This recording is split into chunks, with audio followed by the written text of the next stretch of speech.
ನಿರುದ್ಯೋಗ 2014ರಂದು 4.5% ಇದ್ದರೆ ಈಗ ನಿರುದ್ಯೋಗ 8%ಗೆ ಇದೆ, ಡಬಲ್ ಆಗಿ. ಇದು ಎಲ್ಲ ಸ್ಟ್ಯಾಟಿಸ್ಟಿಕ್ ನೋಡಿದರೆ ನೋಡ್ಬೋದು. ಅದು ಕೂಡ ಪದವೀಧರರು ಯಾರಿದ್ದಾರೆ ಅವರ ನಿರುದ್ಯೋಗ ಎಷ್ಟು ಹೋಗಿದೆ ಅಂದರೆ 40%ಗೆ ಇದೆ. ಇದು ಒಂದು ರೀತಿ ಎಲ್ಲ ಒಂದೊಂದೇ ನಾನು ಹೇಳ್ತಾ ಹೋದಾಗ ನಿಮ್ಗೆ ಅನ್ನಿಸ್ಬೋದು ಏನೋ ಒಂದು ಜ್ವಾಲಾಮುಖಿಯ ಪ್ರವಾಹ ಈ ದೇಶದ ಪ್ರಜಾಪ್ರಭುತ್ವದ ಒಂದು ಭೂಮಿ ತಳದಲ್ಲಿ ಇವತ್ತು ಹರಿತಾ ಇದೆ. ಅದಕ್ಕೊಂದು ಟ್ರಿಗರ್ ಬೇಕು. ಟ್ರಿಗರ್ ಅಂತ ಹೇಳಿದರೆ ಅದು ಸ್ಫೋಟನ ಆಗಲಿಕ್ಕೆ ಒಂದು ಕಾರಣ ಬೇಕು. 2024 ಒಂದು ಕಾರಣ ಆಗಬಹುದು ಅಂತೇಳಿ ನನ್ನ ಆಲೋಚನೆ ಇದೆ. ಅದನ್ನು ಸರಿಯಾಗಿ ಜನತೆ ಆಲೋಚನೆ ಮಾಡಿದರೆ ಅದು ಈ ರೀತಿ ಆಗಲಿಕ್ಕೂ ಕೂಡ ಸಾಧ್ಯ ಆಗ್ತದೆ. ಮತ್ತು ಯುವಕರು ಅವರು 83% ನಿರುದ್ಯೋಗ ಅನುಭವಿಸ್ತಾ ಇದ್ದವರು. ಅಂದರೆ ಸುಮಾರು 18 ಕೋಟಿ ಜನ ಯುವಕರು ಇವತ್ತು ಕೆಲಸಕ್ಕೆ ಯಾವುದೇ ರೀತಿಯಾದಂಥ ಪ್ರಮೇಯ ಇಲ್ಲದೆ ಇವತ್ತು ನರಳ್ತಾ ಇದ್ದಾರೆ, ಕಷ್ಟಪಡ್ತಾ ಇದ್ದಾರೆ. It's not A small number, 17 crores. ಯಾವುದೇ ದೇಶದ ಇತಿಹಾಸದಲ್ಲಿ ಅಥವಾ ನಮ್ಮ ದೇಶದ ಇತಿಹಾಸದಲ್ಲಿ ಕೂಡ ಇದನ್ನು ಪರಿಶೀಲನೆ ಮಾಡಿದೆ ಇಂಥ ಒಂದು ಆಘಾತಕರ ಘಟನೆ ದೇಶದಲ್ಲಿ ಆಗಲಿಲ್ಲ, ಯಾವ ದೇಶದಲ್ಲಿ ಕೂಡ ಆಗಲಿಲ್ಲ. ಆ ಬಂದಾಗ that resulted it a big blood revolution ಅಥವಾ ಒಂದು ದೊಡ್ಡ ಪರಿವರ್ತನೆಯಲ್ಲಿ ಅಂತ್ಯ ಆಗಿದೆ. ಆ ಕಾಲ ಈಗ ಸನ್ನಿಹಿತ ಆಗಿದೆ ನಮ್ಮ ದೇಶದಲ್ಲಿ ಆಲೋಚನೆ ಮಾಡಿದ್ದು. ನಮ್ಮ ಜಾಬ್ ಮಾರ್ಕೆಟ್ ಇದರ ಬಗ್ಗೆ centre for monitoring Indian economy ಅಂತೇಳಿ ಒಂದು ಯಾವಾಗಲೂ ಕೂಡ ಪೀರಿಯಾಡಿಕಲ್ ಅದರಲ್ಲಿ ಬರ್ತಾ ಇದೆ. 20-24 ವರ್ಷದ ವಯಸ್ಸಿನವರು 44.5% ನಿರುದ್ಯೋಗಿಗಳಾಗಿದ್ದಾರೆ. 25-29 ವಯಸ್ಸಿನವರು 14 ತಿಂಗಳಲ್ಲಿ ಎಷ್ಟರಲ್ಲಿ 14.33% ನಿರುದ್ಯೋಗಿಗಳಾಗಿದ್ದಾರೆ. ಆಮೇಲೆ ರೈತರ ವಿಚಾರಕ್ಕೆ ಬಂದಾಗ ರೈತರು ಆಶೆಯೇ ಬಿಟ್ಟಿದ್ದಾರೆ. ಈಗ ನಮಗೆ ಬದಲಾವಣೆಯ ಕಾಲ ಇನ್ನು ಇಲ್ಲ ಅಂತೇಳಿ ಒಂದು ರೀತಿಯಲ್ಲಿ ನೈರಾಶ್ಯದಾಯಕವಾದಂಥ ಒಂದು ವಾತಾವರಣದಲ್ಲಿ ಅವರು ನರಳ್ತಾ ಇದ್ದಾರೆ. 14 ತಿಂಗಳು ಕಾಲ ಅವರು ಫೈಟ್ ಮಾಡಿದರು ಆ 3 ಫಾರ್ಮುಲಾಸ್ ತೆಗಿಲಿಕ್ಕೆ. ಆಮೇಲೆ ಕೊನೆಗೆ ಅದನ್ನು ತೆಗೆದ್ರು, ಆ ಪ್ರಶ್ನೆ ಪ್ರತ್ಯೇಕ. ಆದರೆ ಆವಾಗ ಅಶ್ಯೂರೆನ್ಸ್ ಏನು ಕೊಟ್ಟಿದ್ದಾರೆ, MSP ಇದಕ್ಕೆ ಒಂದು ಕಾನೂನಾತ್ಮಕವಾದಂಥ ಒಂದು ಬೆಂಬಲ ಕೊಡ್ತೇವೆ ಅಂತೇಳಿ ಹೇಳಿದರು. ಅದನ್ನು ಕೊಡಲಿಲ್ಲ. ಅನೇಕ ನೂರಾರು ಕಾರ್ಮಿಕರು ಸತ್ತರು ಅದರಿಂದಾಗಿ. ಅಶ್ಯೂರೆನ್ಸ್ ಕೊಡಲಿಲ್ಲ ಅಂತೇಳಿ ಪುನಃ ಪ್ರಾರಂಭ ಮಾಡಿದರು. ಆಲೋಚನೆ ಮಾಡಿ ಅವ್ರು ಹೇಳಿದರು ಅದಕ್ಕಿಂತ ಮೊದಲು ನಾವು ಡಬಲ್ ಮಾಡ್ತೇವೆ 2022ನಲ್ಲಿ ಫಾರ್ಮರ್ಸ್ ಆದಾಯ ನಾವು ಅದನ್ನು ದ್ವಿಗುಣಿತ ಮಾಡ್ತೇವೆ ಅಂತೇಳಿ ಹೇಳಿದರು. ಅದರ ಬಗ್ಗೆ ಕೂಡ ನಾನು ಹೇಳ್ತೇನೆ. ಮತ್ತು ಯಾರು ವ್ಯಾಪಾರಿಗಳಿದ್ದರೂ ಅವರು ವ್ಯಾಪಾರ ಪೂರ್ತಿ ಕಳ್ಕೊಂಡ್ರು. Goods and services act GST, ಅದಕ್ಕೆ ನಾವು GST ಬಗ್ಗೆ ನಮ್ಮ ಮ್ಯಾನಿಫೆಸ್ಟೋದಲ್ಲಿ, ಕಾಂಗ್ರೆಸ್ ಮ್ಯಾನಿಫೆಸ್ಟೋದಲ್ಲಿ ಹಿಡಿದಿವೆ. ನಾವು 1 ರೇಟ್ ಮಾತ್ರ ತರ್ತೇವೆ ಅಂತ GSTದ್ದು.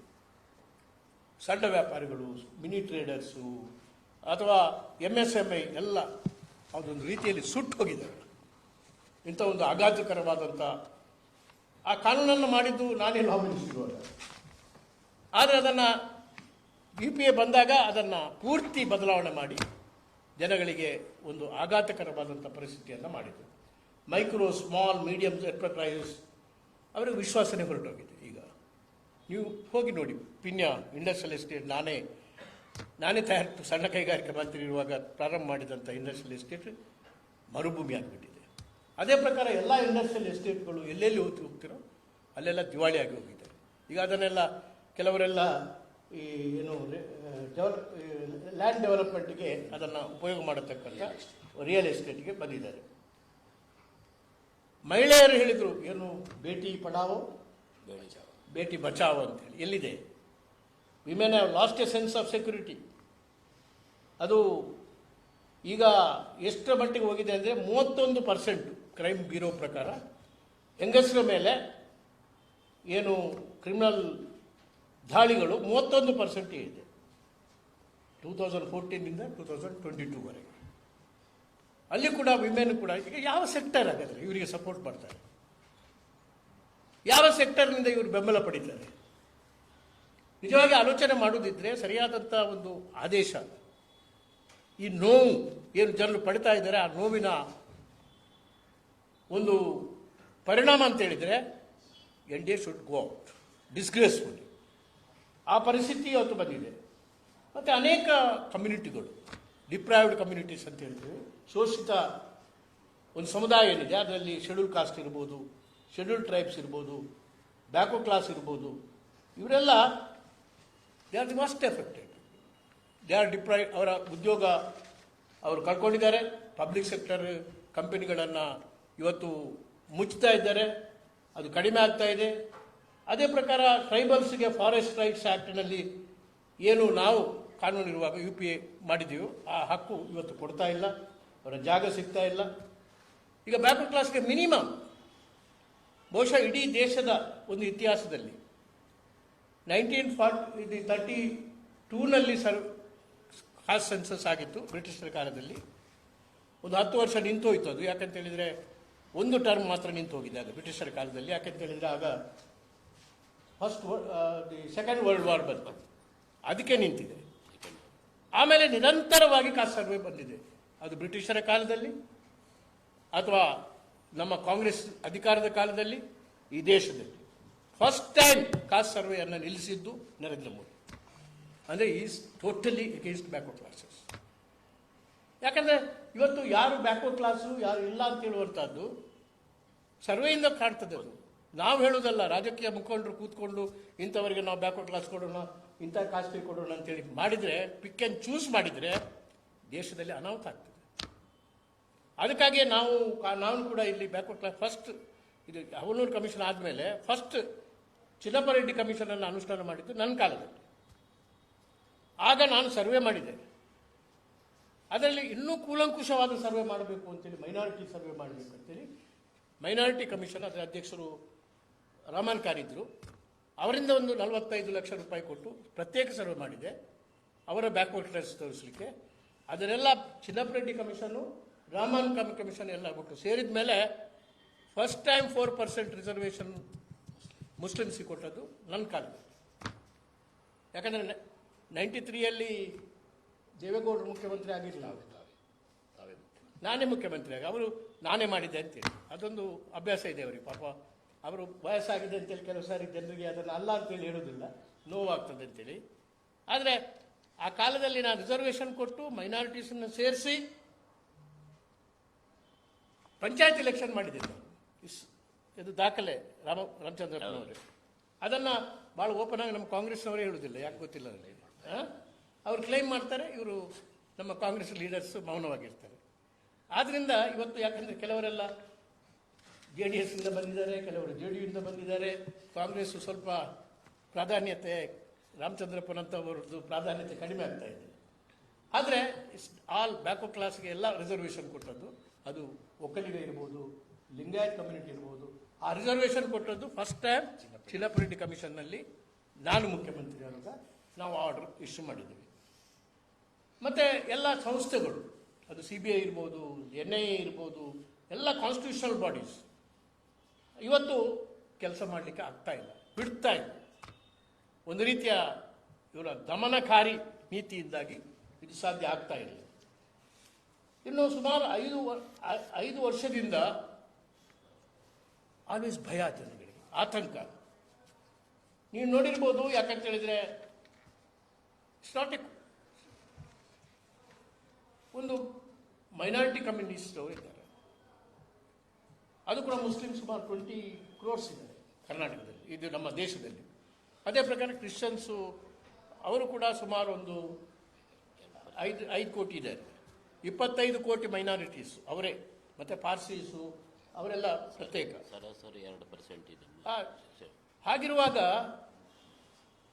ನೀವು ನೋಡಿರ್ಬೋದು, ಇವತ್ತು ನಿಮ್ಮ ಕೆಲವು TVಯಲ್ಲಿ ಬರ್ತಾ ಇದೆ, ಮುಸೋಲಿನಿ ಕಾಲದ ದೌರ್ಜನ್ಯ ಮೈನಾರಿಟೀಸ್ ಅಗೇನ್ಸ್ಟ್, ಹಿಟ್ಲರ್ನ ಕಾಲದ ದೌರ್ಜನ್ಯ ಯಹೂದಿ ಮೈನಾರಿಟೀಸ್ ವಿರುದ್ಧ, ಅಥವಾ ಸದ್ದಂ ಹುಸೇನ್ ಇದ್ದು ಸರ್ವಾಧಿಕಾರಿ ಅಲ್ಲಲ್ಲ ಮೈನಾರಿಟಿ ವಿರುದ್ಧ ಒಂದು ಕೂಡ ಅಷ್ಟೇ, ಮೈನಾರಿಟಿ ಕಮ್ಯುನಿಟಿ ವಿರುದ್ಧನೇ ಮೇನ್. ಅಲ್ಲೆಲ್ಲ ಹಾ ಮಾಡ ಅಲ್ಲಿ ಅವನು ಸದ್ದಾಮ್ಗೆ ಎಷ್ಟು ಅಂದರೆ ತಾನು ಎಷ್ಟು ದೈವಭಕ್ತಿ ಅಂದರೆ ಅವ ದೊಡ್ಡ ದೊಡ್ಡ ಮಸೀದಿಗಳನ್ನು ಕಟ್ತಾ ಇದ್ದ.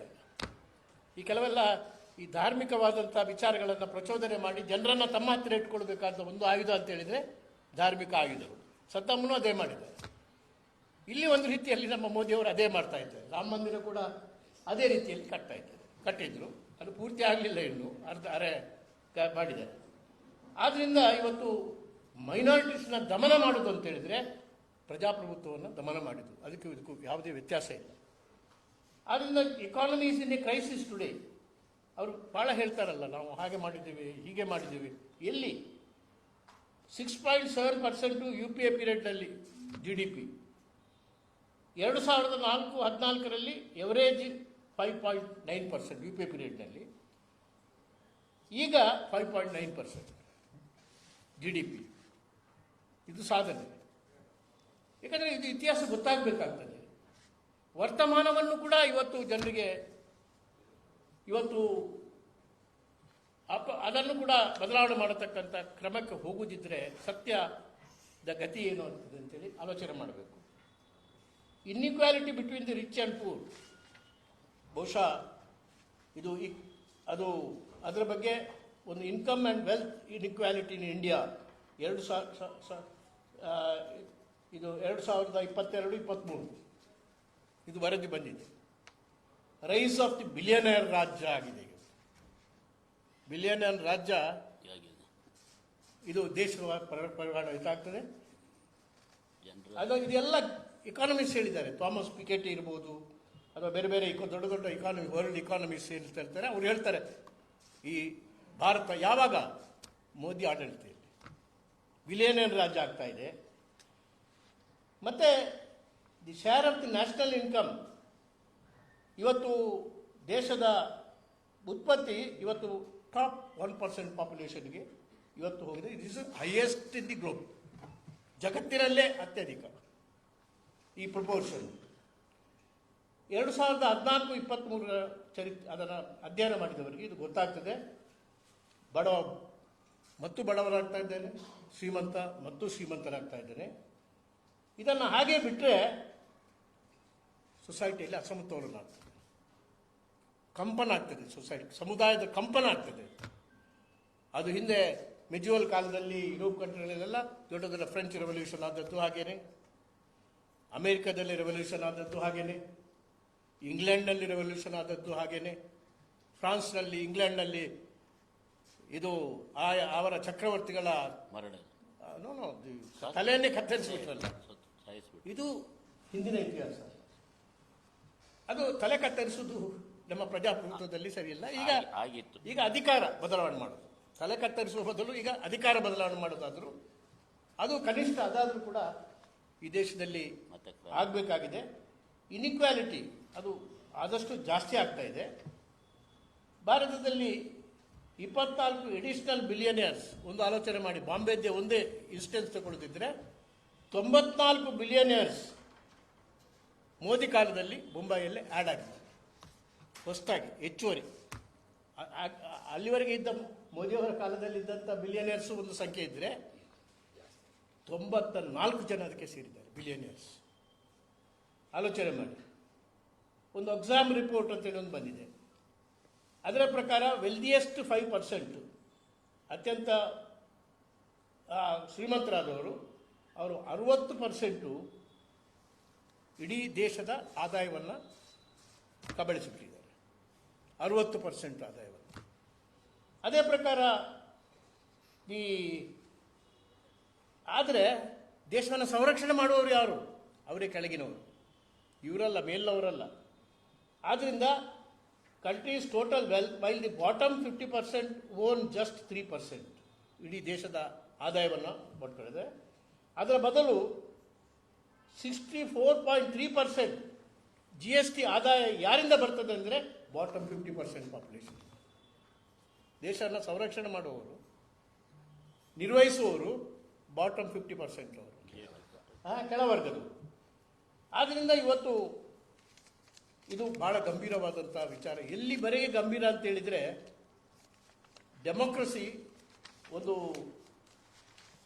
ಒಬ್ಬ ಪ್ಯೂ ಅಂತೇಳಿ ಒಂದು ಸಂಶೋಧನಾ ಸಂಸ್ಥೆ ಇದೆ, ಅಂತಾರಾಷ್ಟ್ರೀಯ ಮಟ್ಟದ್ದು, ವೆಲ್ ನೋನ್ ಸಂಸ್ಥೆ. ಅವ್ರು ಹೇಳ್ತಾರೆ there is a democracy fatigue in this country ಅಂತ.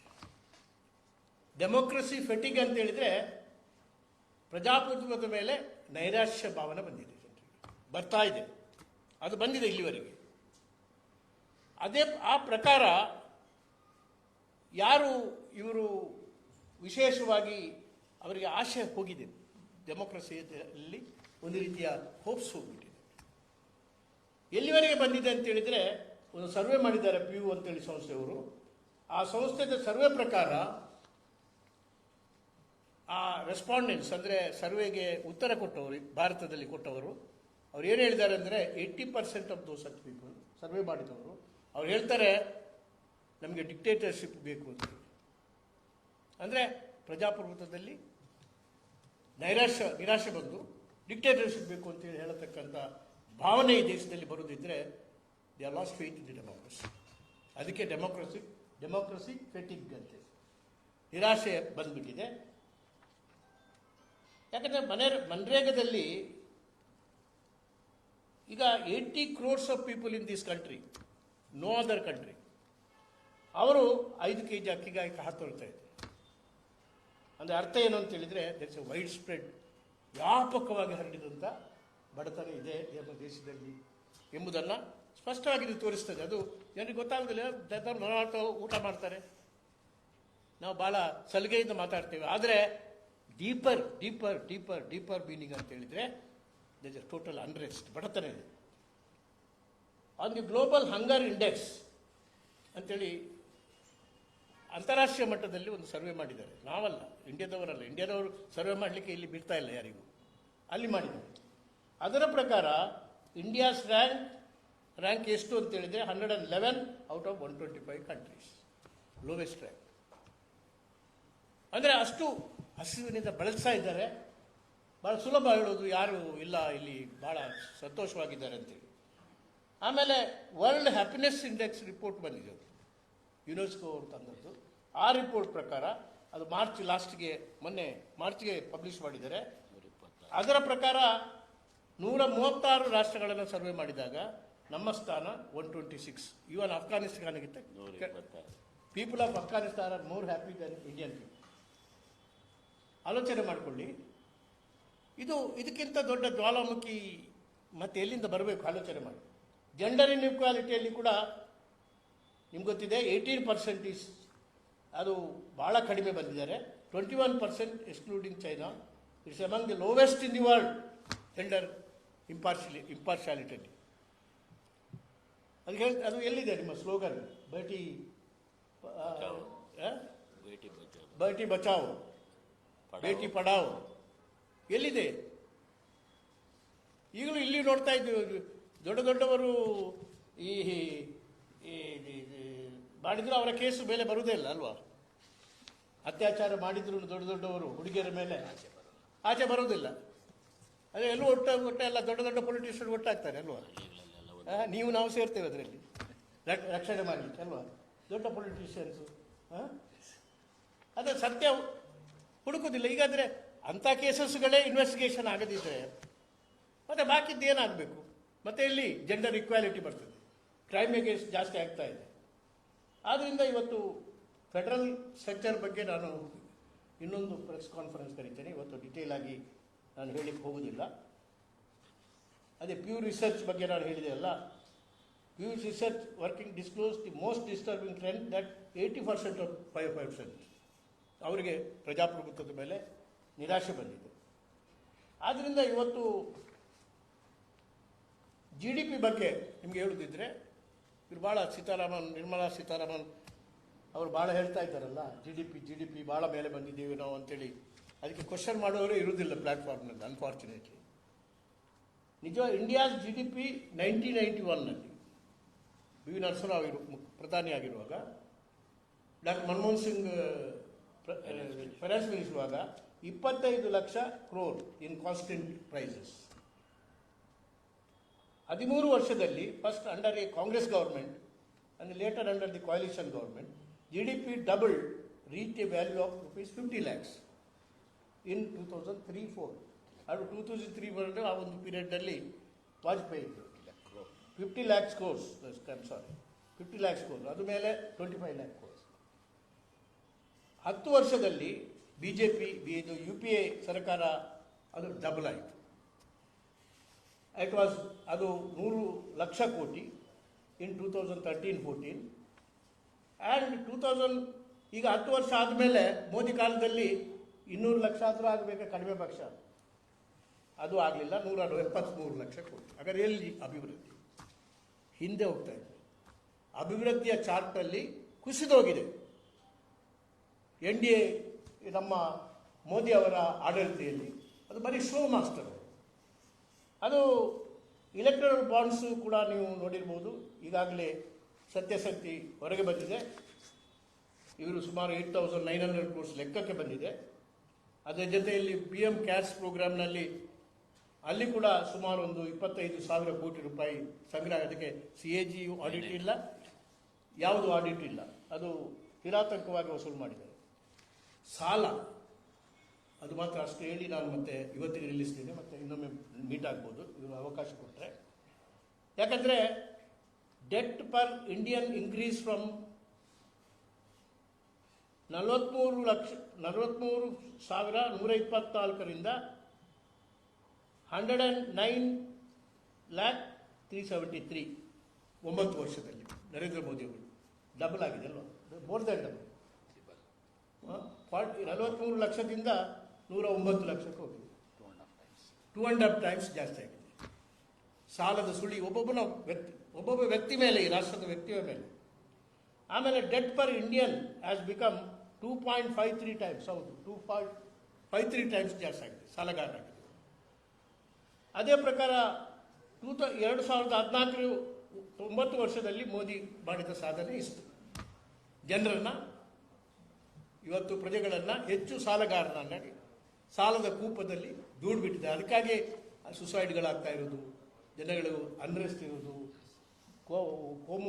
ಕೋಮು ಗಲಾಟೆಗಳಾಗೋದು, ಅದಕ್ಕಾಗಿ ಆಗ್ತಾ ಇದೆ. Total outstanding debt of the government of India ಅದು 55.87 lakh crore ಇದ್ದದ್ದು, ಅದು ನಾವು ಬಿಟ್ಟಾಗ 2014ರಲ್ಲಿ ಈಗ 155.31 ಲಕ್ಷ ಕೋಟಿ ಬೈ March 31, 2023 ಲಾಸ್ಟ್ ಇಯರ್. ಈಗ ಜಾಸ್ತಿ ಆಗಿದೆ. ಆಸ್ ಪರ್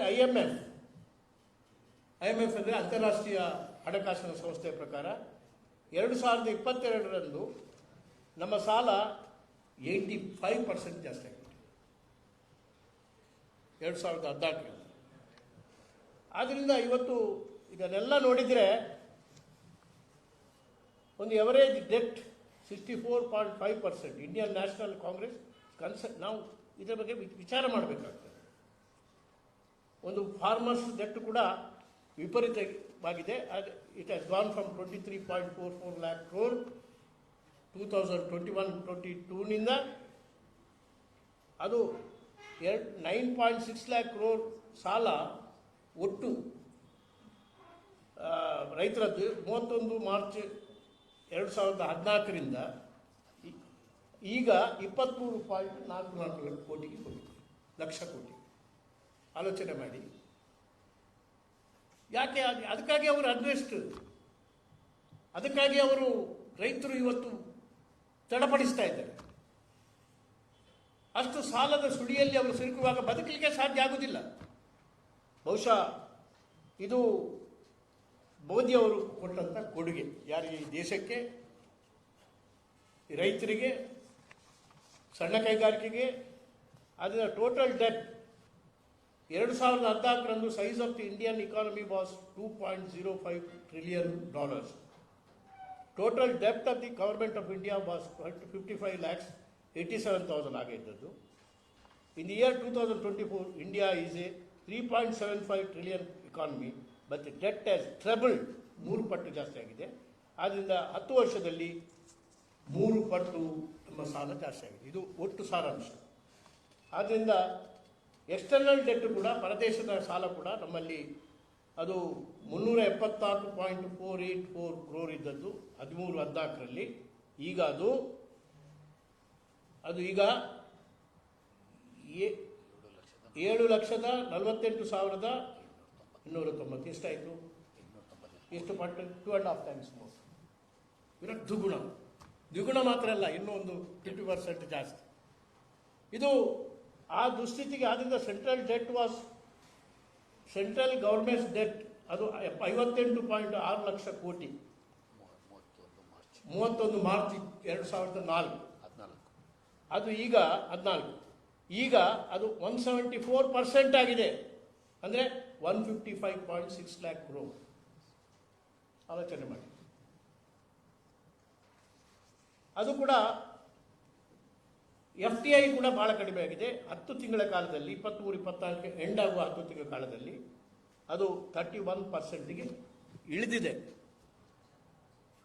ವ್ಯಾಪಾರ, ಯಾಕಂದರೆ ಎಲ್ಲ ದೇಶದವರ ಹತ್ರ ನಾವು ಬಹಳ ವೈಭವದಿಂದ ಇದ್ದೇವೆ ಅಂತ ಹೇಳ್ತಾ ಇದ್ದಾರಲ್ಲ ಇವರು. ಎಲ್ಲಿದೆ? That shows your failure in external policy, affairs policy. ಆದ್ದರಿಂದ ಇದು ಈ ದುಸ್ಥಿತಿಯಲ್ಲಿ ನಾವೀಗ ಇದ್ದೇವೆ. ಬಹುಶಃ ದೇಶ ಶ್ರೀಲಂಕಾದಲ್ಲಿ ಆಯ್ತಲ್ಲ, ಅನ್ನಕ್ಕಾಗಿ ಬ್ರೆಡ್ಡಿಗಾಗಿ ಆ ಪರಿಸ್ಥಿತಿ ಇದೇ ಥರ ಮುಂದುವರೆದರೆ ಜನತೆ ಇವತ್ತು 2024ರಲ್ಲಿ ಶಾಬಾಸ್ ನರೇಂದ್ರ ಮೋದಿ ಮುಂದೆ ಹೋಗಿ ಅಂತ ಹೇಳಿದರೆ ಆ ಪರಿಸ್ಥಿತಿಗೆ ತಂದು ಬಿಡ್ತಾರೆ ಮೋದಿ. ಇದು ಈ ದುರಂತ. ಅಂಥ ದುರಂತವನ್ನು ಎದುರಿಸಬೇಕು. ಅಂಥ ಒಂದು ದೊಡ್ಡ ಕಣಿವೆಯಲ್ಲಿ ನಮ್ಮನ್ನೆಲ್ಲ ಇಡೀ ದೇಶವನ್ನೇ ದೂಡತಕ್ಕಂಥ ಒಂದು ಪರಿಸ್ಥಿತಿ ನಮ್ಮ ದೇಶದಲ್ಲಿ ನಿರ್ಮಾಣ ಆಗ್ತದೆ. ಯಾಕಂತ ಹೇಳಿದರೆ ನಾನು 2014ರಿಂದ 19ರವರೆಗೆ ಅಲ್ಲಿ ಸೆಂಟ್ರಲ್ ಇದರಲ್ಲಿ ಸ್ಟ್ಯಾಂಡಿಂಗ್ ಕಮಿಟಿ ಆನ್ ಫೈನಾನ್ಸ್ ಅದಕ್ಕೆ ಅಧ್ಯಕ್ಷನಾಗಿದ್ದೆ. ಅದು ನಾನು 84 ವರದಿಗಳನ್ನು ಕೊಟ್ಟಿದ್ದೇನೆ. ಎಷ್ಟು? 5 ವರ್ಷದಲ್ಲಿ. ಯುನಾನಿಮಸ್, ಅವರ ಪಕ್ಷದವರೇ ಜಾಸ್ತಿ ಅದರಲ್ಲಿದ್ದರು. ಇದನ್ನೆಲ್ಲ ನಾನು ಹೇಳಿದ್ದೇನೆ. ಆದ್ದರಿಂದ ಈ ದೇಶವನ್ನು ಇವತ್ತು ದುರಂತದಿಂದ ಜನಗಳ ಮನಸ್ಸಿಗೆ ಹೋಗಬೇಕು. ಜನಗಳ ಮನಸ್ಸಿಗೆ ಹೋಗದಿದ್ದರೆ ಆಗೋದಿಲ್ಲ. ಇದು ನಮ್ಮ ಮುಖಂಡರೇ ಹೇಳಬೇಕು. ಇದನ್ನು ಬರೀ ನಮ್ಮ ವೈಭವ ಹೇಳಿಕೊಂಡ್ರೆ ಸಾಲದು. ಯಾಕಂದರೆ ನಿಮ್ಗೆ ಗೊತ್ತಿರ್ಬೋದು, ನರೇಂದ್ರ ಮೋದಿ ಎಂಥ ವ್ಯಕ್ತಿ ಅಂತೇಳಿ ಕರೆಕ್ಟಾಗಿ ಜಡ್ಜ್ ಮಾಡಿದಂಥ ದೇಶದಲ್ಲಿ ಒಬ್ಬ ವ್ಯಕ್ತಿ ಇದ್ದರೆ LK ಅದ್ವಾನಿ. LK ಅದ್ವಾನಿ 2014ರಂದು ಚುನಾವಣೆ ಆದ ಕೂಡಲೇ LK ಅದ್ವಾನಿ ಕೂಡ ಅವರು ಒಂದು ಸ್ಪರ್ಧಿ BJPಯಲ್ಲಿ ಪ್ರೈಮ್ ಮಿನಿಸ್ಟರ್ ಹುದ್ದೆಗೆ. ಅವರನ್ನು ಕೇಳಿದರು ಪತ್ರಿಕಾ ಪ್ರತಿನಿಧಿಗಳು, ಯಾಕೆ ನೀವು ಪ್ರೈಮ್ ಮಿನಿಸ್ಟರ್ ಆಗಬೇಕಿತ್ತಲ್ಲ, ಸೀನಿಯಾರಿಟಿ ವೈಸ್, ಎಫಿಷಿಯನ್ಸಿ ವೈಸ್, ಅನುಭವದ ಪ್ರಕಾರ ಅಂತ ಹೇಳಿದರೆ ಅದೆಲ್ಲ ನಡೆಯುವುದಿಲ್ಲ. Narendra Modi is a more efficient, dynamic event manager ಅಂತ ಹೇಳಿ. ಅಂದರೆ ಇವೆಂಟ್ ಮ್ಯಾನೇಜರ್ ಅಂದರೆ ಏನು? Marketing, PR. ಇವೆಂಟ್ ಮ್ಯಾನೇಜರ್ ಅವರು. ಇವತ್ತು ನಮ್ಮ ದೇಶಕ್ಕೆ ಇವೆಂಟ್ ಮ್ಯಾನೇಜರ್ ಬೇಡ. ಅಂಥ ಇವೆಂಟ್ ಮ್ಯಾನೇಜರ್ಗಳನ್ನು ಹಾಕಿದರೆ ದೇಶದ ಪರಿಸ್ಥಿತಿ, ರೈತರ ಪರಿಸ್ಥಿತಿ, ಕೈಗಾರಿಕೆಗಳ ಪರಿಸ್ಥಿತಿ ಅಥವಾ ಕಾರ್ಮಿಕರ ಪರಿಸ್ಥಿತಿ ಇವತ್ತು ಯಾವ ಪರಿಸ್ಥಿತಿಗೆ ಬರ್ತದೆ ಎಂಬುದು ಇದು ಜ್ವಲಂತವಾಗಿ ನಿಮ್ಮ ಎದುರಿಗೆ ನಿಂತಿದೆ. ನಮ್ಮ ಕರ್ನಾಟಕದಲ್ಲಿ ಈಗಾಗಲೇ ಗ್ಯಾರಂಟಿ, ಯಾಕಂದರೆ ಗ್ಯಾರಂಟಿ ಘೋಷಣೆ ಮಾಡಿದಾಗ ನನಗೂ ಅನುಮಾನ ಇತ್ತು, ಇದು ಯಾಕಪ್ಪ ಘೋಷಣೆ ಮಾಡ್ತಾರೆ, ಅನುಷ್ಠಾನ ಆಗ್ತದಾ ಇಲ್ವೋ ಅಂತೇಳಿ. ಆದರೆ ಅದನ್ನು ಎಷ್ಟು ತಿಂಗಳ ಒಳಗಡೆ, ಎಲ್ಲ 10 ತಿಂಗಳ ಒಳಗಡೆ ಗ್ಯಾರಂಟಿಗಳ ಒಂದು 100ಕ್ಕೆ 100 ಪಾಲು ಪರಿಣಾಮಕಾರಿಯಾಗಿ ಅನುಷ್ಠಾನ ಮಾಡಿದ ಕ್ರೆಡಿಟ್ ನಮ್ಮ ಸಿದ್ದರಾಮಯ್ಯನವರ ನೇತೃತ್ವದ ಸರ್ಕಾರಕ್ಕೆ ಸಿಗ್ತದೆ. ಇದು ಭಾಳ ಅಪರೂಪ. ಯಾವ ಸರ್ಕಾರ ಕೂಡ, ನನ್ನ ಅನುಭವ ಪ್ರಕಾರ, ನನಗೊಂದು 55 ವರ್ಷಗಳ ಕಾಲ ಸಕ್ರಿಯ ರಾಜಕಾರಣದಲ್ಲಿ ನಾನು ಕೆಲಸ ಮಾಡಿದ್ದೇನೆ. ರಾಜ್ಯದಲ್ಲಿ ಮಾಡಿದ್ದೇನೆ, ಜಿಲ್ಲಾ ಮಟ್ಟದಲ್ಲಿ ಮಾಡಿದ್ದೇನೆ, ಕೇಂದ್ರದಲ್ಲಿ ಮಟ್ಟದಲ್ಲಿ ಮಾಡಿದ್ದೇನೆ. ಅಡ್ಮಿನಿಸ್ಟ್ರೇಟಿವ್ ರಿಫಾರ್ಮ್ ಕಮಿಷನ್ನ ಸೆಕೆಂಡ್ ಅಡ್ಮಿನಿಸ್ಟ್ರೇಟಿವ್ ರಿಫಾರ್ಮ್ ಕಮಿಷನ್ ಅಧ್ಯಕ್ಷನಾಗಿ ಕೆಲಸ ಮಾಡಿದ್ದೇನೆ. ನನ್ನ ಅನುಭವ ಪ್ರಕಾರ ಇಷ್ಟು ವ್ಯವಸ್ಥಿತವಾಗಿ, ಇಷ್ಟು ಒಂದು ಪರಿಣಾಮಕಾರಿಯಾಗಿ ತಾವು ಕೊಟ್ಟ, ಅದು ಕೂಡ ಚುನಾವಣಾ ಪ್ರಣಾಳಿಕೆಯಲ್ಲಿ ಕೊಟ್ಟಂಥ ಏನು ಭರವಸೆ ಇದೆ ಅದನ್ನು 100ಕ್ಕೆ 100 ಪಾಲು ಅನುಷ್ಠಾನ ಮಾಡಿದಂಥ ಕ್ರೆಡಿಟ್ ಯಾರಿಗಾದ್ರೂ ಇದ್ದರೆ ದೇಶದಲ್ಲಿ ನಮ್ಮ ಸಿದ್ದರಾಮಯ್ಯನವರೇ ಅದರಲ್ಲಿ ಪ್ರಥಮ ಸ್ಥಾನದಲ್ಲಿ ನಿಲ್ತಾರೆ ಅಂತ ಹೇಳಿದರೆ ಏನು ಅನುಮಾನ ಇಲ್ಲ. ಅದು ಕಾಂಗ್ರೆಸ್ ಗೌರ್ಮೆಂಟ್ ಆ ಕ್ರೆಡಿಟನ್ನು ಪಡೆದಿದೆ. ಅದಕ್ಕಾಗಿಯೇ ಈಗ ಯಾವುದು ನಾವು ಹೊಸ, ಅದನ್ನು ನಾನು ಸಪರೇಟಾಗಿ ಇನ್ನೊಮ್ಮೆ ಪ್ರೆಸ್ ಕಾನ್ಫರೆನ್ಸ್ ಕರೀತೇನೆ ಅಬೌಟ್ ಅವರ್ ಮ್ಯಾನಿಫೆಸ್ಟೋ. ಅದು ಇನ್ನು ಕರೆದರೆ ಇನ್ನೊಂದು ಗಂಟೆ ಬೇಕಾಗ್ತದೆ. ಅದರ ಒಂದೊಂದೇ ವಿಷಯವನ್ನು ಎಳೆಯಾಗಿ ಬಿಡಿಸಬೇಕಾದ್ರೆ ಆದರೆ ಅದು ಅನುಭವದ ಆಧಾರದ ಮೇಲೆ ನಾವು ತಯಾರು ಮಾಡಿದ್ದೇವೆ. ರಾಷ್ಟ್ರಮಟ್ಟಿಗೆ 1 ಲಕ್ಷ ರೂಪಾಯಿ ತಿಂಗಳಿಗೆ ಒಂದೊಂದು ಮನೆಗೆ ಕೊಡತಕ್ಕಂಥ ಅಂತ ಅನೇಕ ಪ್ರಗತಿಪರವಾದಂಥ ಘೋಷಣೆಗಳೇನಿದೆ ಅದು ಸಾಧುವಾಗಿದೆ, ಅದನ್ನು ಅನುಷ್ಠಾನ ಮಾಡಲಿಕ್ಕೆ ಸಾಧ್ಯ ಇದೆ. ಅಂಥ ಮ್ಯಾನಿಫೆಸ್ಟೋವನ್ನು ಇವತ್ತು ಕೊಟ್ಟಿದ್ದೇವೆ ನಾವು. ಬಿ ಜೆ ಪಿಯವರು ಮ್ಯಾನಿಫೆಸ್ಟೋ ಬಂದದ್ದು ಗೊತ್ತಿಲ್ಲ, ಇನ್ನೂ ಬಂದಿಲ್ಲ. ಪಾಪ ಅವರು ಇನ್ನೂ ತಲೆ ಆಡಿಸ್ತಾ ಇದ್ದಾರೆ. ಯಾಕಂದರೆ ಇದಕ್ಕೆ ಸಮರ್ಪಕವಾದಂಥ ಅಥವಾ ಪರಿಣಾಮಕಾರಿಯಾದಂಥ ಒಂದು ಬೆನಿಫಿಷೋವನ್ನು ಕೊಡಲಿಕ್ಕೆ ಅಸಮರ್ಥ ಆಗಿದೆ ಮೋದಿ ಇಲ್ಲಿ ಬರ್ತಾ ಇದ್ದಾರೆ. ಈಗ ನಾನೊಂದು ವರದಿ ನೋಡಿದೆ ರಾಮಚಂದ್ರಪ್ಪ, ಇದೆಲ್ಲ ನೀವು ಕೆಲಸ ಮಾಡಬೇಕು, ನಾನಲ್ಲ. ನನ್ನ ರಿಸರ್ಚ್ ಪ್ರಕಾರ 2019ರಲ್ಲಿ ಮೋದಿಯ ಪ್ಲಾಟ್ಫಾರ್ಮ್ಗೆ ಯಡಿಯೂರಪ್ಪ ಬರಬಾರ್ದು ಅಂತೇಳಿ ಇದೆ ನೋಡಿ, ಸ್ವಲ್ಪ ಪ್ರಕಟಣೆ ಮಾಡಿ. ಈ ವಾಸ್ ಅವಾಯ್ಡೆಡ್. ಈಗ ಮೋದಿಯವರು ಅವರ ಪ್ಲಾಟ್ಫಾರ್ಮ್ಗೆ ಹೋಗ್ತಾರೆ. ದೇವೇಗೌಡರು ಹೇಳಿದ್ರು, ನರೇಂದ್ರ ಮೋದಿ ಪ್ರಧಾನಿ ಆದರೆ ನಾನು ದೇಶ ಬಿಟ್ಟು ಹೋಗ್ತೇನೆ ಅಂತೇಳಿ. ಪಾಪ ಅವ್ರಿಗೆ ಯಾವ ದೇಶವೂ ಸಿಗಲೇ ಇಲ್ಲ, ಹುಡುಕ್ತಾನೆ ಇದ್ದಾರೆ ಯಾವ ದೇಶಕ್ಕೆ ಹೋಗುತ್ತಂತೆ. ಅವರು ಇವತ್ತು ಪ್ಲಾಟ್ಫಾರ್ಮ್ಗೆ ಭಾಗವಹಿಸ್ತಾರೆ. ದೇವೇಗೌಡರು ನಮ್ಮ ಪ್ಲಾಟ್ಫಾರ್ಮ್ಗೆ ಬಂದರು 2019ರಲ್ಲಿ, ಎಲ್ಲ ಹೊರಟೋಯ್ತು. ಈಗ ಇವರು ಡಬಲ್ ವ್ಯಾಮಿ ಅಂತ ಹೇಳ್ತಾರೆ, ಏನು ಇಂಗ್ಲೀಷ್ನಲ್ಲಿ ಏನದು ಡಬಲ್ ವ್ಯಾಮಿ ಅಂದರೆ ರಾಮಚಂದ್ರಪ್ಪ? ಡಬಲ್ ವ್ಯಾಮಿ. ಯಾಕಂದರೆ ಅವರು ಇಬ್ಬರು ಬರಬಾರ್ದು ಪ್ಲಾಟ್ಫಾರ್ಮ್ಗೆ ಅಂತೇಳಿ ಹೇಳಿದವರು, ಈಗ ಇಬ್ಬರು ಪ್ಲಾಟ್ಫಾರ್ಮ್ಗೆ ಬರ್ತಾರೆ. ವಿರುದ್ಧ ಅಲ್ಲ, ಡಬಲ್ ವ್ಯಾಮಿ ಅಂತ ಹೇಳಿದ್ರೆ ಸಂತೋಷದಲ್ಲಿ ಮತ್ತಷ್ಟು ಇಮ್ಮಡಿ ಸಂತೋಷ. ನೀವು ಕನ್ನಡ ಅಷ್ಟು ಗೊತ್ತಿಲ್ಲದಿದ್ರೆ ಹೇಗಿಲ್ಲ. ಈ ಡಬಲ್ ವ್ಯಾಮಿ ಥರ ಮೋದಿ ಜೊತೆಯಲ್ಲಿ ಇವರಿಬ್ಬರು ಪ್ಲಾಟ್ಫಾರ್ಮ್ಗೆ ಹೋಗ್ತಾರೆ. ಆದ್ದರಿಂದ ಅವರು ಈ ಬಾರಿ ಡಬಲ್ ವ್ಯಾಮಿ ಅಂತ ಹೇಳಿದರೆ 28ರಲ್ಲಿ 1 ಸೀಟು ಕೂಡ ಬರ್ತದೇ ಇಲ್ವ ಅಂತ ನನಗೆ ಅನುಮಾನ. ಯಾಕಂದರೆ ಅವರು ಪ್ರೆಸೆನ್ಸ್ ಇದೆ, ಈಗ ಜನರಿಗೆ ನೆನಪಿದೆ.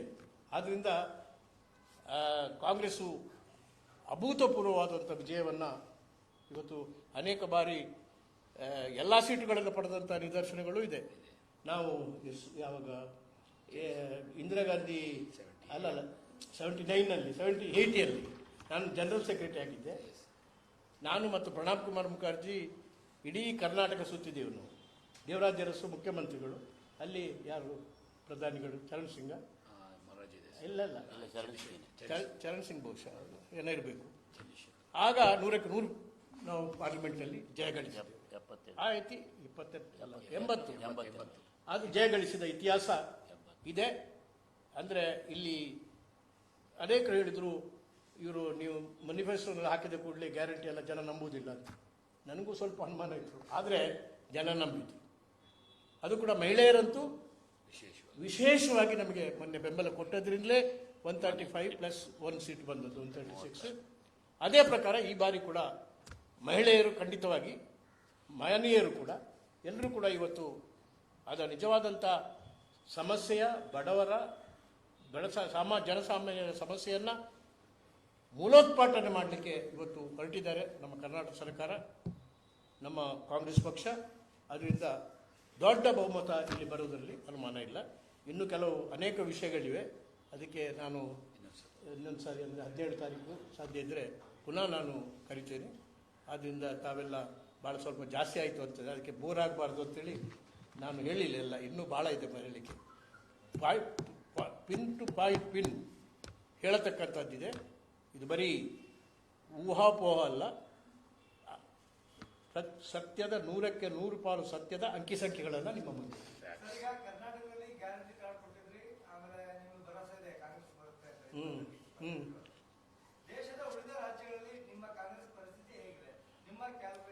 ಅದಕ್ಕೆ ನಾನು ಬರ್ತೇನೆ, ಯಾಕಂದರೆ ನನ್ನದು ಅದೇ ದೊಡ್ಡ ಚಾಪ್ಟರ್ ಇದೆ. ಇಂಡಿಯಾ ಹೇಗೆ ಅಧಿಕಾರದಲ್ಲಿ ಮತ್ತೆ ಬರ್ತದೆ ಅಂತ ಹೇಳಿದೆ. ಯಾಕೆ ಸ್ಟೇಟ್ ಟು ಸ್ಟೇಟ್ ನನ್ನ ಅನಾಲಿಸಿಸ್ ಇದೆ, ನಾನು ತಂದಿದ್ದೇನೆ. ಅದು ಇವತ್ತು ಬೇಡ, 17ಕ್ಕೆ ನಾನು ಹೇಳ್ತೇನೆ. ಖಂಡಿತ ಹೇಳ್ತೇನೆ. ಎಲ್ಲ ಎನಲೈಸ್ ಮಾಡಿದ್ದೇನೆ ನಾನು, ಯಾವುದು ಬಿಡುವುದಿಲ್ಲ. ನಮಗೆ ಅದೆಲ್ಲ ಅಧ್ಯಯನ ಮಾಡೋದೇ ನಮ್ಮ ಕೆಲಸ ಅಲ್ಲ, ರಿಸರ್ಚ್ ಮಾಡೋದೇ ನಮಗೆ. ಅದು ಕೊಟ್ಟಿದ್ದೇನೆ, ಅದು ACC ಅಧ್ಯಕ್ಷರಿಗೆ ಕೊಟ್ಟಿದ್ದೇನೆ. ಮೋದಿಯನ್ನು ಸೋಲಿಸಲಿಕ್ಕೆ ಎಷ್ಟು ಬೇಕೋ ಅಷ್ಟು ಬರ್ತೇವೆ ನಾವು ಒಟ್ಟು. ಅದನ್ನು ಹೇಗೆ ಅಂತೇಳಿ ವಿವರವಾಗಿ ನೆಕ್ಸ್ಟ್ ಪ್ರೆಸ್ ಕಾನ್ಫರೆನ್ಸ್ ಹೇಳ್ತೇವೆ.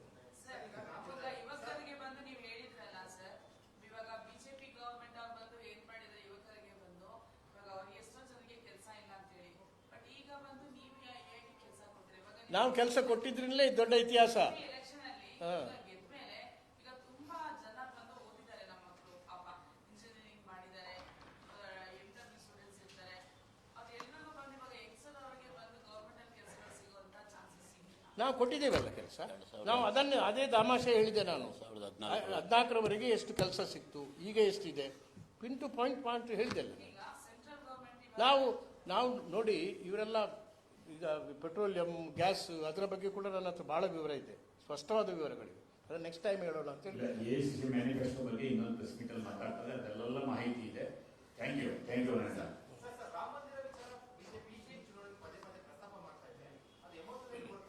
ರಾಮ ಮಂದಿರ ಎಷ್ಟು ಮಾಡಿದ್ದೀವಿ ನಾವು. ನಮ್ಮ ಊರಿನಲ್ಲಿ ಮೂಡುಬಿದ್ರೆಯಲ್ಲಿ ಶ್ರೀರಾಮ ಮಂದಿರ ಅಂತ ಹೇಳಿದೆ, ನಮ್ಮ ಅಣ್ಣನೇ ಕಟ್ಟಿದ್ದು, ನಾವು ಅದಕ್ಕೆಲ್ಲ ಕಟ್ಟಿದ್ದು. ಆದ್ರಿಂದ ಅಯೋಧ್ಯೆಯಲ್ಲಿ ಮತ್ತೆ ಕಣ್ವ ತೀರ್ಥದಲ್ಲಿ ಪೇಜಾವರ ಸ್ವಾಮಿಗಳು ಅವರ ರಾಮ ಮಂದಿರ ಕುಸಿತ ಇತ್ತು. ನಾನು ಅದಕ್ಕೆ ಹಣ ಕೊಟ್ಟು ಅದನ್ನು ಪುನರ್ಜೀವನ ಮಾಡಿ ನಾನು ಅವರಿಗೆ ಹೇಳಿದೆ ಆವಾಗ, ಅಲ್ಲಿ ರಾಮ ಮಂದಿರಕ್ಕಿಂತ ನಿಮ್ಮ ರಾಮ ಮಂದಿರ ನಮಗೆ ಬಹಳ ಮುಖ್ಯ, ನಾವು ಅದನ್ನೇ ನೋಡಿಕೊಂಡು ಬೆಳೆದದ್ದು ಅಂತೇಳಿ. ನಾನು ರಾಮನ ಬಗ್ಗೆ ನನ್ನಷ್ಟು ಅನುಭವ ಇದ್ದವರು ಯಾರೂ ಇಲ್ಲ. ರಾಮಾಯಣ ಮಹಾನ್ವೇಷಣ ಅಂತೇಳಿ ಎಷ್ಟು 5 ಸಂಪುಟಗಳ ದೊಡ್ಡ ಕೃತಿಯನ್ನು ಮಾಡಿದ್ದೇನೆ. ಆದ್ರಿಂದ ರಾಮನನ್ನ ಹೃದಯದಲ್ಲಿದ್ದಾನೆ. ಮೋದಿ ಅವರದ್ದು ಬರೀ ಸ್ಕ್ರೀನ್ನಲ್ಲಿ, ಅವರದ್ದು ಇವೆಂಟ್ ಆಸ್ ಎ ಇವೆಂಟ್ ಮ್ಯಾನೇಜರ್ನಲ್ಲಿ. ಐತಿಹಾಸಿಕ ವ್ಯಕ್ತಿಯ ಬಗ್ಗೆ ನೀವು ಪುಸ್ತಕ ಬರೆದಿದ್ರಿ, ಇದಂತರ ನಿಮಗೆ ಹಲವಾರು ಪ್ರಶಸ್ತಿಗಳು ಬಂದಿವೆ. ಹಾಗಾಗಿ ಈಗ ಅಲ್ಲಿ ರಾಮ ಮಂದಿರ ಕಟ್ಟಿದ್ದು ಸರಿನಾ ತಪ್ಪು ಅಂತ ಪ್ರಶ್ನೆ ಬರ್ತದೆ. ಸರಿ ತಪ್ಪು ಪ್ರಶ್ನೆ ಹಾಗಾದ್ರೆ ನೀವು ನಮಗೂ ಪ್ರಶ್ನೆ ಆಗ್ತೀರಿ, ನೀವು ಮೂಡುಬಿದ್ರೆಯಲ್ಲಿ ಶ್ರೀರಾಮ ಮಂದಿರ ಯಾಕೆ ಕಟ್ಟಿದ್ದೀರಿ ಅಂತ ನನಗೆ ಪ್ರಶ್ನೆ ಆಗ್ತದೆ. ಮೋದಿ ಅವರ ಸರ್ಕಾರದಲ್ಲಿ ಏನೇ ಹೇಳ್ತಾರೆ, ಇಷ್ಟೊಂದು ಇತಿಹಾಸದಲ್ಲಿ ಈಗ ಇರುವಾಗ ಮಾತ್ರ ಅದಕ್ಕೂ ಇದಕ್ಕೂ ಏನು ಸಂಬಂಧ? ಓಟಿಗೂ ಅದಕ್ಕೂ ಸಂಬಂಧ ಇಲ್ಲ. ಅದು ನೋಡಿ, ಸೋಮನಾಥ ಟೆಂಪಲ್ ನಾವು ಸ್ವಾತಂತ್ರ್ಯ ಸಿಕ್ಕಿದ ಕೂಡಲೇ ಗುಜರಾತ್ನಲ್ಲಿ ಸೋಮನಾಥ ಟೆಂಪಲ್ ನಾವು ಕಟ್ಟಿದ್ದೀವಿ, ಕಾಂಗ್ರೆಸ್. ಅದನ್ನು ಹೇಳ್ತಾ ಇದ್ದೀವಿ ನಾವು. ಅದನ್ನು ಹೇಳಬಾರ್ದು. ಇನ್ನು ಸೆಕ್ಯುಲರ್ ಕಂಟ್ರಿ ಟೆಂಪಲ್ ಮಾಡಿದ್ದೀವಿ, ದಾನ ಕೊಟ್ಟಿದ್ದೀವಿ, ಧರ್ಮ ಮಾಡಿದ್ದೀವಿ, ಅದೆಲ್ಲ ಹೇಳುವುದಲ್ಲ. ಈಗ ಪಾಪ LK ಅದ್ವಾನಿ ಅವರು ಎಲ್ಲಿಂದ ಪ್ರಾರಂಭ ಮಾಡಿದ್ದವರು ರಥಯಾತ್ರೆ? ಅಯೋಧ್ಯೆಯಿಂದ ಪ್ರಾರಂಭ ಅಲ್ಲಲ್ಲ, ಇಲ್ಲಿಂದ ಗುಜರಾತ್ನಿಂದ. ಗುಜರಾತ್ನ ಪ್ರಾರಂಭ ಪಾಪ ಅಯೋಧ್ಯೆಯವರೇ ಕೊಂಡೋದ್ರು. ಏನಾಯಿತು? ನೆಕ್ಸ್ಟ್ ಎಲೆಕ್ಷನಲ್ಲಿ BJP ಒಂದು ಸ್ಟೇಟ್ನಲ್ಲಿ ಬರಲಿ. ಆದ್ರಿಂದ ನೀನು ಸ್ವಲ್ಪ ಹೇಳಿ, ಅದರಿಂದ ದೊಡ್ಡ ಕ್ರೆಡಿಟ್ ಬರ್ತದೆ, ನಾನು ಬರ್ತೇನೆ ಅಂತೇಳಿ ಅವರು ಹೇಳ್ಕೊಂಡ್ರೆ ಅವರ ತೃಪ್ತಿಗೆ ಹೇಳ್ಕೊಳ್ಳಿ, ಅದರ ಬಗ್ಗೆ ನಾವು ಕಮೆಂಟ್ ಮಾಡೋದಿಲ್ಲ. ಆದರೆ ಇತಿಹಾಸ ಕೂಡ ನಾವು ಅಧ್ಯಯನ ಮಾಡಬೇಕು. ಇತಿಹಾಸದಲ್ಲಿ ಅವರು ಅದೇ ವಾಜಪೇಯಿ ಅವರು ಹೇಳಿದರು, ಈ ಗುಜರಾತ್ ಹತ್ಯಾಕಾಂಡದ ವಿಷಯದಲ್ಲಿ ಜನಸೈಡ್ ಆದಾಗ ಅವರು ವಾಜಪೇಯಿ ಏನು ಹೇಳಿದರು? ಪ್ರಧಾನಿಯಾಗಿ ನಿನ್ನ ರಾಜಧರ್ಮ ಪಾಲಿಸು ಅಂತ ಹೇಳಿದರು. ರಾಜಧರ್ಮ ಪಾಲಿಸು ಅಂತ ಹೇಳಿದರು. ರಾಜಧರ್ಮ ಅಂದರೆ ರಾಜಧರ್ಮ ಪಾಲಿಸಲಿಲ್ಲ. ರಾಜಧರ್ಮ ಪಾಲಿಸದೇ ಇರತಕ್ಕಂಥ ಒಬ್ಬ ಮುಖ್ಯಮಂತ್ರಿ ಪ್ರಧಾನಿಯಾದದ್ದು ದೇಶದ ದೌರ್ಭಾಗ್ಯ ಅಷ್ಟೇ. ಆಯ್ತು, ಥ್ಯಾಂಕ್ ಯು. ಈಗ ಜನರೇ ಏನ್ ಮಾತಾಡ್ಕೊಳ್ತಿದ್ದಾರೆ ಸರ್, ಮೊನ್ನೆ ನೀವು ಇದು ವಿಧಾನಸಭೆ ಎಲೆಕ್ಷನ್ ಮಾಡಿದ್ರಿ, ಇವಾಗ MP ಎಲೆಕ್ಷನ್ ಮಾಡಿದ್ರಿ. ವಿಧಾನಸಭೆ ಎಲೆಕ್ಷನ್ ಅಲ್ಲಿ ಗ್ಯಾರಂಟಿ ಕಾರ್ಡ್ ಇಟ್ಕೊಂಡು MP ಎಲೆಕ್ಷನ್ ಉದ್ದೇಶ ಇಟ್ಕೊಂಡು ಇವ್ರು ಮಾಡಿದ್ದಾರೆ. ಒಂದು ವೇಳೆ ಕರ್ನಾಟಕದಲ್ಲಿ ಇವರ ನಿರೀಕ್ಷೆಗೆ ತಕ್ಕಂತೆ ಕಾಂಗ್ರೆಸ್ MP ಸೀಟ್ ಬಂದೇ ಹೋದ್ರೆ, ಸೋತ್ರೆ ಇವರು ಈ ಗ್ಯಾರಂಟಿಯನ್ನ ತೆಗೆದುಕೊಳ್ತಾರೆ ಅಂತ. ಇಲ್ಲ, ಗ್ಯಾರಂಟಿ ಅದು 5 ವರ್ಷದಕ್ಕೆ. ಅದು ನಿಲ್ಲಿ ನಮಗೆ ಚುನಾವಣಾ ಪ್ರಣಾಳಿಕೆಯಲ್ಲಿ ನಮಗೆ ಬಿದ್ದಷ್ಟು ವ್ಯತ್ಯಾಸ ಕಾಂಗ್ರೆಸ್ನಲ್ಲಿ ಬೇರೆ ವಿಶ್ವಾಸ ಬೇರೆ ಯಾರಿಗೂ ಇಲ್ಲ. ನಮ್ಮ ಗ್ಯಾರಂಟಿ 5 ವರ್ಷದ ಕಾರ್ಯಕ್ರಮ, 5 ವರ್ಷದ ಬರುವ ಚುನಾವಣೆವರೆಗೂ ಅದು ನಿರಂತರವಾಗಿ ನಡೀತದೆ. ಇರುತ್ತೆ ಖಂಡಿತ. ಇದರಲ್ಲಿ ಸೋತು ಗೆಲ್ಲುವ ಪ್ರಶ್ನೆ. ಮನಮೋಹನ್ ಸಿಂಗ್ 4 ಗ್ಯಾರಂಟಿ ತಂದ್ರು, ಹೌದು, ಯಾರು ನಿಲ್ಸ್ಲಿಕ್ಕೆ ಆಗಿಲ್ಲ ಅಂತ ಗ್ಯಾರಂಟಿಗಳು. ಮತ್ತೆ ಆದ್ರಿಂದ ಗ್ಯಾರಂಟಿ ನಾವು ಕಾಂಗ್ರೆಸ್ನವರು ಕೊಟ್ಟರು ಅಂತ ಹೇಳಿದ್ರೆ ಅದು ಶಾಶ್ವತ. ಅದನ್ನ ಯಾರಿಗೂ ಕೂಡ ನಿಲ್ಲಿಸಲಿಕ್ಕಾಗೋದಿಲ್ಲ. ಅದನ್ನ ಮುಂದೆ ದುಡ್ಕೊಂಡು ಹೋಗ್ಲಿಕ್ಕಂತ ಒಂದು ಕಾಂಗ್ರೆಸ್ನ ತಂಡ ನಮ್ಮಲ್ಲಿ. Thank you Ananth. Thank you. English Ramesh, ಇಂಗ್ಲಿಷಾ? ಇಂಡಿಯಾ